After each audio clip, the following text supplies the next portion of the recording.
All right, well, thank you very much, everybody, for coming to today's session. My name is Kieran Parkinson. I'm a Market Development Manager at BSI, the British Standards Institution. I work in the Standards Development team, and I'll be the chair for today's panel session, which is looking at supporting the digital transformation of the built environment, and specifically at smart cities. So, digital technology combined with the urbanization of our environment are rapidly changing the way we plan, build and maintain and use our social and economic infrastructure. 85% of the UK population currently live in an urban environment. So today's panel are going to be looking at the challenges for our future urban environments and the role of standards in enabling digital technologies and the design of smart cities. So if I can hand over to our first speaker, Andy Butterfield. Just to introduce myself, my name's Andy Butterfield and I'm our Built Environment Director within our product certification side of the business at BSI. I'm going to take you on over the space of 10 minutes, a very quick journey that BSI has been working on over the last few years, and looking at the rapid transformation that's being undertaken in the built environment sector, and the challenges that it throws up, particularly in relation to smart cities, which is will lead on to a panel discussion after the presentation. Are many of you familiar with BSI? Good, at least the BSI people are familiar with BSI. So just to explain a little bit about who we are, our structure and the work we undertake. BSI was founded in 1901. It's the UK's national standards body. So our role is to facilitate the creation of standards to support change. So Kieran sits within the national standards body, and my role is on the right-hand side of that slide, working in our assessment organisation, the product certification business. Because we're the national standards body, we do maintain a very strict ring fence around our operations in the standards body and also within our product certification and assurance teams. In terms of our global position these days, we're not so much British, but much more of a global organisation. We have 3 hubs that govern our operations across the globe. The first is our head office in London that serves the Europe, Middle East and Africa region. We also have a strong presence throughout the Asia Pacific region with our central hub based in Hong Kong. And finally, moving west, our head office is just outside of Washington DC, where we have our hub for the Americas. So I'm going to take you through a few quick pictures that really sort of capture some of the rapid change that's been going on in the built environment sector over the last century or so. And the reason I started with 1903 is that was the year that the BSI kite mark was first conceived and developed. So if we go back to 1903, at this point in time, this point in history, this building here, we held a very important world record. Does anyone recognise this building at all? No? Okay. Anyone can guess at the world record that it held back in 1903? No guesses. Okay, so all 8 stories. Sorry, it was... Tallest, brilliant, fantastic, absolutely right. So all 8 stories of the Philadelphia City Hall back in 1903 were the world's tallest building. So let's have a look at the current record holder, the Burj Khalifa in Dubai. And I mean, the picture captures it all in terms of the evolutionary jump in terms of building materials, the architecture, and the design of our modern buildings. Again, rewinding back to a point in history, 1903. These gentlemen are actually building and constructing the Brooklyn Tunnel in New York. Rather interesting to see their definition of personal protective equipment being a bowler hat. So what does the world look like now? This is more commonplace. Thank goodness people are actually wearing personal protective equipment rather than bowler hats. But more commonplace, what you're seeing here is actually BIM in the field. So actually, this is where virtual reality starts to govern how we're designing and building our assets and infrastructure projects. So looking at the evolution of cities, which flows from the advances in all of this digital technology. Here, Fifth Avenue, New York, 1900. Although the picture's a little grainy, what this is actually indicating is it was rare back then to actually see a motor vehicle. 13 years later, that's reversed. Actually, it's a case of actually try and spot the horse rather than the motor vehicle. Again, a point in history, 1914, Cleveland, Ohio, the first traffic light. And this is a really interesting example. So when we start to look at smart cities and technology and how it's transforming the built environment, if we just pick out one element, transport here, if there's been an evolutionary jump from the very first traffic lights, and now traffic lights being used as internet connected devices, so they're IoT enabled, and they're controlling traffic flows. They're being used to implement smart city strategies for improving transport in some of the world's prolific cities.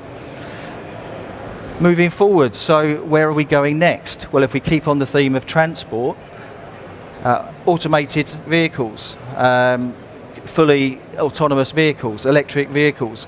So we're starting to see, the technology is really speeding up how our cities are designed, how transport systems are operated. And for us at BSI, I think one of the things that this represents is, as a standards organisation, one of the biggest challenges, how do we help support industry in successfully implemented rapid change? Well, here's an answer to that question. One of the things that's has always helped is actually the formation of standards which bring consistency and a common approach to implementing any change. Indeed, that's where our journey started back in 1901, when the first standard was developed to help support infrastructure systems back then. The difference is, rather than being focused on digital technology, back then it was actually steel sections that needed standardising to enable transport systems to come together. So we've been working very, very closely with industry to shape some of the world's first smart city standards to help bring about that change in a consistent and controlled way. But that's just part of what our organisation does.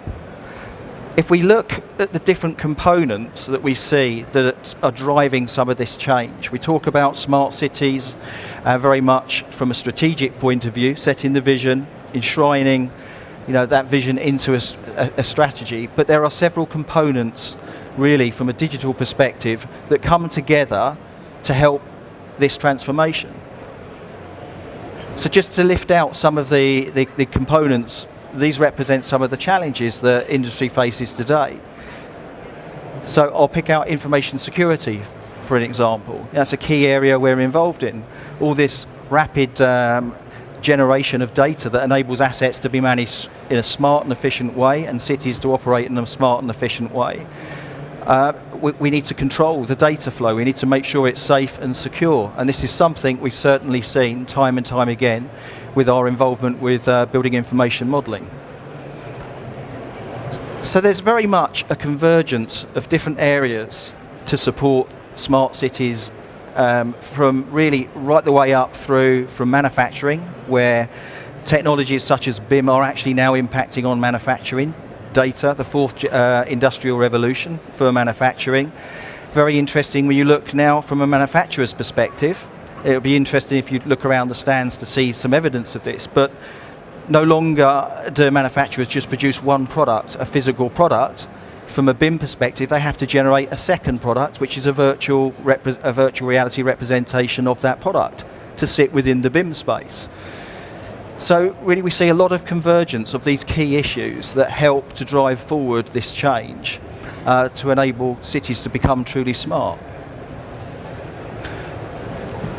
I mentioned earlier that as a national standards body, obviously our role is to work collaboratively with industry partners who are thought leaders to pull together and engineer standards that solve some of the challenges that we see being driven through rapid change. But a standard, development of a standard, whilst it's a big step forward in helping to address the issues of consistency, if the standards aren't embraced and enshrined in organisations and in cities and actually adopted, we've really achieved very little other than developing, a code of best practice or a standard.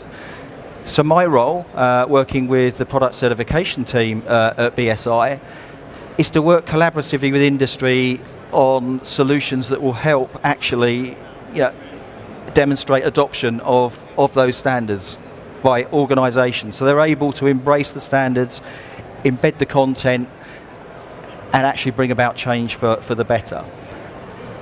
And increasingly over the last 2 or 3 years, we've been more and more involved in working with industry on a new generation of kite mark schemes that support digital transformation in the built environment. The journey really started with a BIM, particularly in the UK. There's been a big driver over the last few years for the adoption of building information modelling. We've recently launched a kite mark at the end of 2017 that looks at the issues and the challenges around information security, particularly from an IoT perspective. And actually where we're moving into the future, so later on this year, we'll be announcing that the first certification scheme from BSI to help support smart cities. But all of these new kite mark schemes have been built around strong collaboration with industry partners.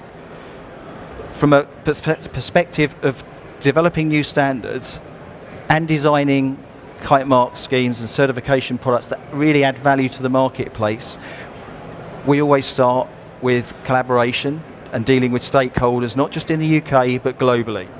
So in shaping the Smart City Kite Mark, there's been extensive collaboration with city partners, both in the UK and in global locations. And we very much put that collaboration at the core of everything that we design at BSI.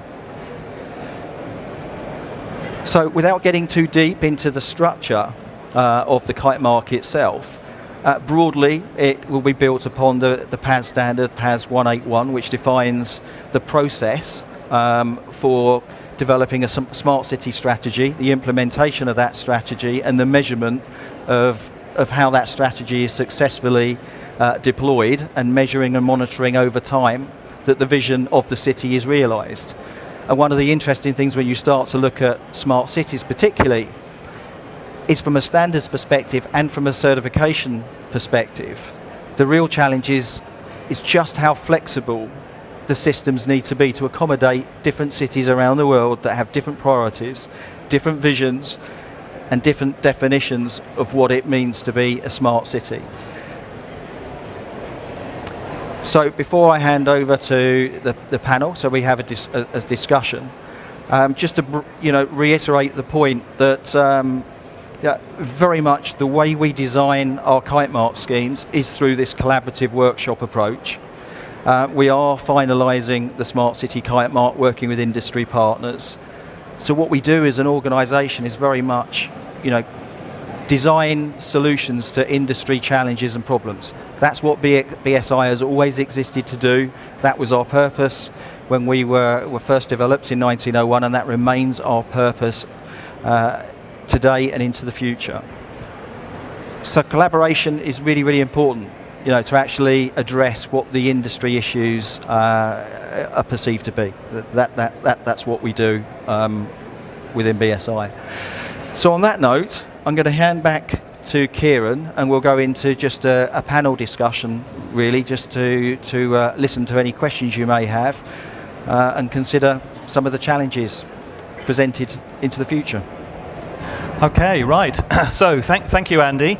So I just wanted to pick up on a few things that Andy said before going into the panel discussion. So standards, what are standards is a question I frequently get asked, and people sometimes aren't exactly sure exactly how we create them and what they do. So standards are a consistent and coherent body of knowledge, effectively, that are developed through consensus. And what that means is we actually make sure that all stakeholders who might have an interest in any of the things that we're developing a potential standard on have an opportunity to help develop that and also comment on it to make sure that the final outcome is something that people will find useful.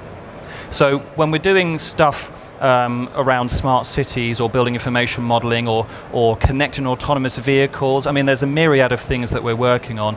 This is one of the things that is our main area of focus, is trying to make sure that we've got a lot of the right people involved to make sure that they're there to be used. And that builds trust. And so that collaboration and consensus building builds trust, which is why our standards are often cited and used by people for doing a thing. And that's what they're there for. They're structured bits of knowledge which people can use to do a thing. So it's quite important, I think, in the context of what we're talking about today, to say that in the built environment, standards are very, very much there to try and enable resilience of that built environment. We've got to try and make sure that the buildings we design, the infrastructure we design, are going to work into the future, 2050 and beyond, and are going to be able to be future-proofed as well. So the traditional model of how we develop standards has to evolve to enable, with the evolution of digital technologies, for example. And so that's going to be very much the focus of what we're talking about here today. So I'm very pleased to introduce, you've obviously heard from Andy, who's our Director of Built Environment at BSI. We've also are very lucky to be joined by Will Squires, who's a senior consultant at Atkins, and amongst the many things that he claims to be an expert at is a digital engineer and a data scientist. Your LinkedIn profile was too long for me to quote, by the way. Needs colour. And we also have Thomas Harrison as well, who's our commercial engagement manager at BSI. So I'll kick off with the first question, if I may. So what do we mean by a smart city? Will? Smart city is an interesting term. Does anybody actually have a sort of clear definition of a smart city in their head? We can do the show of hands thing. Can we do the show of hands thing? Does anybody actually think they could firmly and defend their position to any sort of degree of accuracy about what a smart city is? Because I've spent a few years looking at it and I can't. Smart cities, most people agree, was invented as a marketing term in the sort of early noughties by IBM or Cisco looking to sell their products. So to sort of coin the old phrase, a smart city tends to be in the eye of the beholder. From my point of view, smart city definitions often depend on who is defining it. So if you look at Google's definition of a smart city, for example, which they're looking at in places like Hudson Yard in New York, or Toronto, it's optimized public space with a sort of central mind controlling everything. Eric Schmidt famously said, we just thought it would be great if somebody would let us design a city, which is a nice sort of idea. Google do things pretty well, but it's clear when he says, let us design a city, that it's a city designed by Google with Google's ideas of efficiency in mind. Conversely, a lot of people would say that Uber or Airbnb are smart city interventions. So they disrupt basic market forces, they use technology to create new markets, new economies, new methods of doing things. I would actually sort of go back to some of the points made by the previous presenter about what is a good city and how can technology enable it. So a good city inherently has to be about citizens. City comes from civitas, which means body of citizens. So a smart city has to respect that component. A smart city has to be cognizant of the environment within it exists, so the urban. A city is fundamentally a product of its people, its place. And in the instance of when you're adding smart city, the technologies that underpin and connect it. So for me, a smart city in its simplest definition is just bringing together those 3 points. You can get into digital cities and future cities and how dominant technology megatrends change some of these things, but those 3 points tend to form the heart of a smart city for me. And then it's how do you wrap policy around it, how do you wrap legislation, how do you wrap government and sort of personal intent within that. So. Well, thank you very much. And do you guys have anything you want to add to that? If I could just pick up on that point, I mean, it's great to hear Will's view on the definition of a smart city, and it's something at BSI we were very conscious of when we've been working on developing standards and looking at how you create particularly a certification or assurance system that is sufficiently flexible to incorporate the huge variance in what is defined as a smart city. And that needs to be flexible enough to be able to be transported to any region. I mentioned earlier, that the key with the standard for smart cities and for providing assurance of that city is actually working in a smart way, comes back to really vision setting. So if we take contrasts in two different cities, we're working closely certainly with Dubai at the moment, who one of the things they work on is certainly on their transportation systems. I know most cities have a key issue with transportation, which is why we lifted it out. But that may be entirely different to a city in another part of the globe that has an entirely different challenge. And so really very, very broadly, the standards and the assurance system need to be flexible enough to accommodate that. So really a definition of a smart city is actually set at a city level. It starts with a vision that's created to address the key issues that city faces. How does it then implement a strategy that successfully addresses that vision and that goal? So very broadly, I guess from a BSI perspective, this is very much what we saw to be a definition of a smart city. And I think the citizen centricity approach to smart cities has been, seen a bit of a cultural shift away from sort of the big fancy technology led products to actually looking at what would really benefit the people who are living in a city. So I'm guessing most people probably took the tube here today, and you might have seen the adverts up for the Facebook Messenger app, where you can actually just go on Facebook and just type a message to a bot, said, is my tube station closed? What's my delay for this line? And it will actually respond back to you. And that was based off a project that Smart London did for, I think, it was bonfire night, of where are my fireworks? Where's my nearest fireworks display? Because so many people were ringing in. They said, actually, we can create an AI to answer all these really basic questions. It frees up a load of people in the call centres to actually get on with kind of more critical stuff. But actually, the satisfaction of the citizens is still served. Those needs are still served. And it's a tiny little project that, with the old view of a smart city, with having big autonomous vehicles and maybe connected data hubs, wouldn't have necessarily fed into. But the benefits are there because it's actually looking at satisfying citizen requirements. And I think once you've got that vision in place that Andy talked about, that's when you can then start collaborating with more of the private sector of saying, these are the areas we want to be focusing on. Come bring your innovation to us. That's great. So, I think it's probably just worth highlighting as well and asking maybe a quick question. Is everyone familiar with the smart city standards that BSI has pioneered in the UK?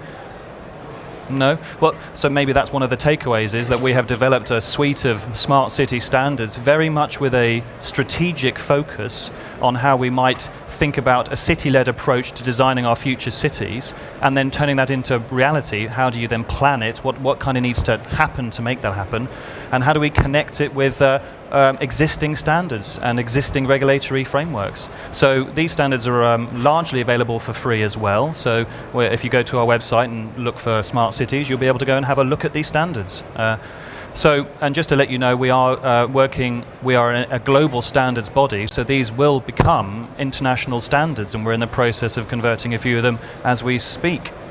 So I'd like to move on to my next question, which is really around the enablement of digital technologies for smart cities. So what kind of role do you guys see for digital technologies such as BIM and IoT for enabling a smart city? I think you have to take a view of what the main sort of components of a city are now. In the modern city, there's a couple economies or things. Fundamentally, we live in a world of people economies. So I buy things from you, you buy things from me, you buy things from the shop, I directly buy things from the tube. Some of those elements are becoming automated as you look at, Oyster Card is an element arguably of a smart city piece of technology. Personal vehicles are generally self-driven, generally petrol-driven, unrelated to energy infrastructure. Energy infrastructure itself is very centralized, very dense. Coal, nuclear, high-powered power stations. And we live in a world where fundamentally most things are still based on a sort of interaction premise as opposed to an automated and seamless premise. As we move into a sort of futuristic world, let's say for example, where you have increasing volumes of autonomous and electric vehicles, which suddenly aren't just modes of transport, they're also key components of the energy system. You have sort of technological trends such as renewable energy being spread around the city, which requires some form of control and engagement. And as you sort of decentralize and create these sub-economies, you need some method of instituting a control and a framework for them to sit in. So, I'm trying to think of an example to frame this. When you talk about a piece of energy generation, if you own a solar panel on your roof, in 20 years, you're providing a critical part of the grid, so you need some sort of mechanism to control and govern that. And you need some mechanism to embed that component in a complex system. Cities are fundamentally, if you read sort of Mike Batty and sort of leading scholars on this, a system of complex systems stacked upon one another. And fundamentally, humans aren't very, very good at digging through the complexity of systems on their own.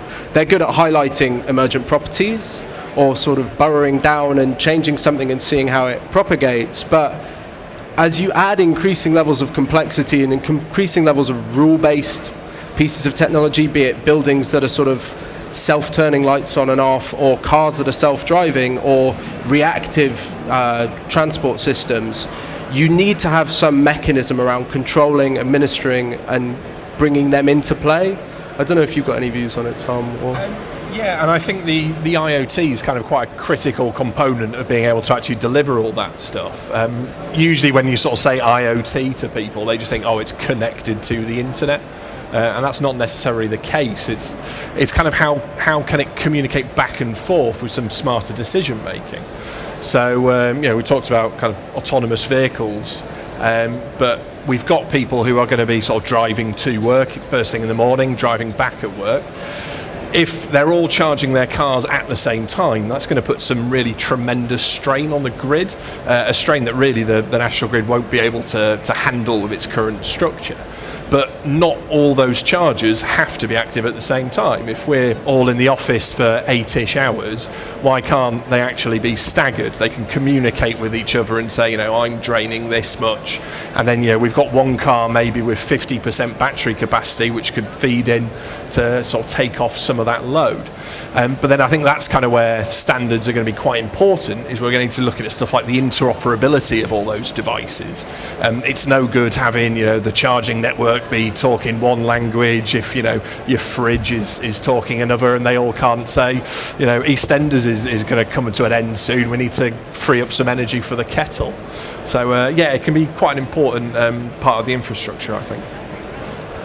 Right, so that I really want to pick up on that point as well around interoperability, because we're when we're talking about the adoption of digital technologies, we'll probably all start thinking about my iPhone or my proprietary piece of hardware or software, which inherently do not speak to each other very easily, and if they do, it's because it's through gritted teeth, because people don't particularly want to collaborate on making their platforms open to other people. The future urban environments are going to require that to make them actually operate in a really efficient way, in an optimal way. So the role that standards can have, for example, in trying to enable that interoperable, optimal environment is quite key, and helping to also shape things like policy, which might have to be put in place to try and help those design considerations in the first place.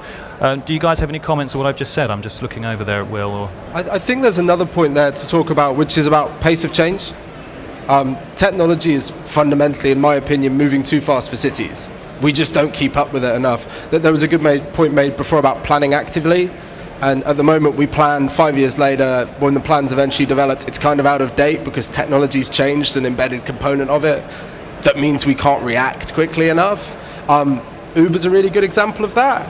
Uber's sort of beloved of the people of London, huge issues around legislation, are they doing the right thing? Great that they offer a cheap taxi service, great that they all exist. I use Uber regularly, but is the legislation fair to the city? How is there a competitive edge there that continues to bleat everybody out? And what is the mechanism for return of tax dollars and contribution to the economy? And legislation just doesn't know how to deal with Uber, in my view, as of yet. And some cities have gone the sort of easy way of just, nope, no more Uber. Some have sort of debated mechanisms around, how do you enfranchise drivers? who owns the authority for delivering things. I had a really interesting discussion with somebody that said Sadiq Khan should just create London's version of Uber, tax the profit, and everybody goes through that single app. So actually you're bringing the money back into the state. But creating something like that doesn't respect the fact that by the time they'd instituted that legislation, you might have a situation where Uber is suddenly autonomous and you're behind the curve again. So for me, I think standards create a framework that allows governments and cities to actually keep up with some of that pace of change, or at least you don't want to constrain innovation, but keep innovation within pathways that you can comprehend as a city planning body, which is structured in a certain manner to deal with certain challenges. And if you're leaping dramatically out of those sidelines, it's really difficult for government to respond and really difficult for cities and citizens to deal with that change. So over to Andy. I'm very conscious of time. So I'd just like to summarise. Actually, I'd really like to pick up on the point that Will's just made from a BSI perspective. The pace of change. You mentioned the pace of change, which we're very acutely aware of with all of the issues surrounding digital transformation of the built environment. And I think, certainly from our perspective, one of the things that we really do need to bear in mind is intended outcomes, because technology has leapt so far forward. We're just embracing it and doing things in a different way because we can. And we certainly saw this from a building information modelling perspective, where whenever the main agenda when you hear things around BIM seems to be around the software. But actually when you strip it back and you look at the intended outcomes of something like BIM, the technology is simply just the enabler. The enabler to enable collaboration, extensive collaboration to happen at a rate that's never been previously possible. And this is the same with smart cities. So setting the strategy for a particular city is derived from a vision of the intended outcomes. All of the digital technology just enables that to actually happen. And I think, from our perspective, that's something we see needs to be considered in the time where actually the evolution of the built environment sector has just increased so rapidly. It's both exciting, but also needs to be controlled and made. We need to enable innovation to take place with pace, but also with assurance that it's safe, it's controlled, and it's protected. And I think that's it. Yes, I didn't realise the time had got away from me there. I got so excited about this topic. So I just want to thank our panel. If we could give a round of applause, please, for our panel for today's discussion points. And if you'd like to learn a little bit more about what we've done in this space around our BIM standards, smart cities, or any other standards that we've done, please come and visit us for our networking drinks, which are just over here. Okay. Sorry, at 4:30. Yeah, it's on the screen. Thank you very much.